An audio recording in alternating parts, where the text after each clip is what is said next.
안녕하세요. 신제일병원장 내과 전문의 박관석입니다.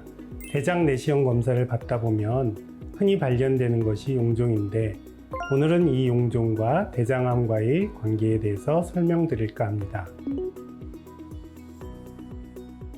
대장 용종은 대장의 점막에서 자라는 혹으로 발견 초기에는 대부분 양성입니다.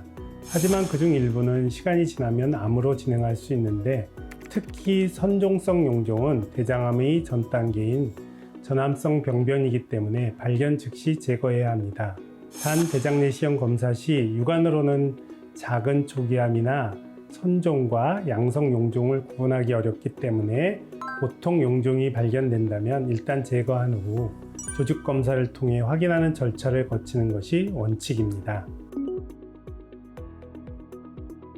모든 용종이 대장암이 되는 건 아니지만 다음과 같은 경우엔 암으로 진행할 가능성이 높습니다. 선종의 개수가 3개 이상인 경우, 선종의 크기가 1cm 이상인 경우, 관육모 또는 육모 선종인 경우, 고도 유형성을 동반한 선종, 1cm 이상 크기의 톱니 모양의 용종이 진단된 경우가 대장암으로 발전할 가능성이 높은 병변입니다.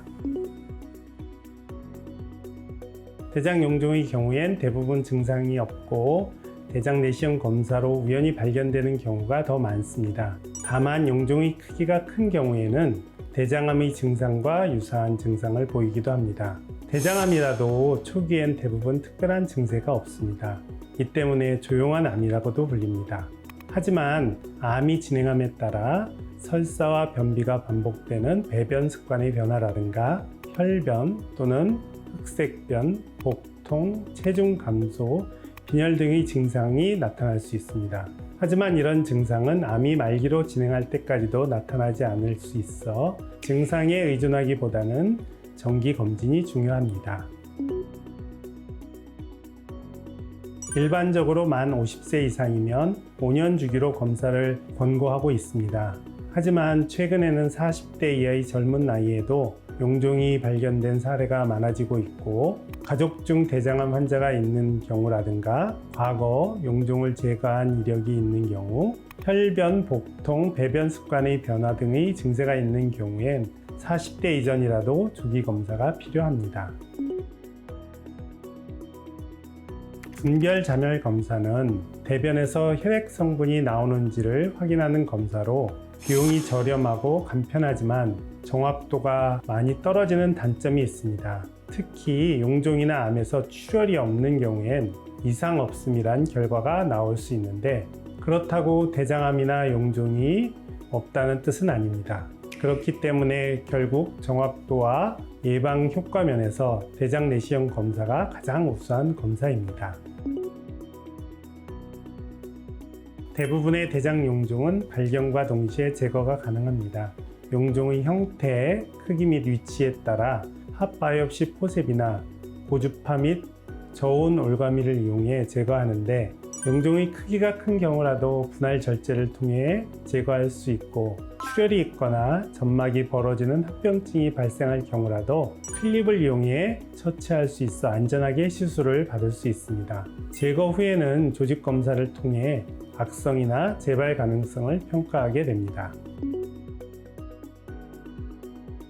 용종을 제거했더라도 재발할 수 있고 선종의 경우 30 내지 50%가 재발하는 것으로 보고되고 있어 용종 제거 이외에도 의사의 권고에 따라 주기적으로 추적 내시경 검사를 꾸준히 받는 것이 좋습니다. 국내 검진권고원에 따르면 1cm 이상 또는 다발성 선종성 용종을 절제한 경우에는 절제 후 1년 뒤에 재검사를 받을 것을 권고하고 있습니다.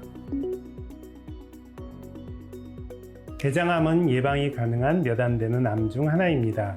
그 이유는 바로 전암성 병변인 용종을 미리 내시경으로 제거할 수 있기 때문입니다. 또한 대장암을 예방하기 위해서는 식생활 습관의 개선도 중요한데 가공육과 붉은 육류 섭취를 줄이거나 채소나 과일 등 섬유질이 많은 음식을 드시고 꾸준한 운동을 통해 비만을 예방하면서 함께 관리하면 대장암 예방 효과가 매우 높아집니다.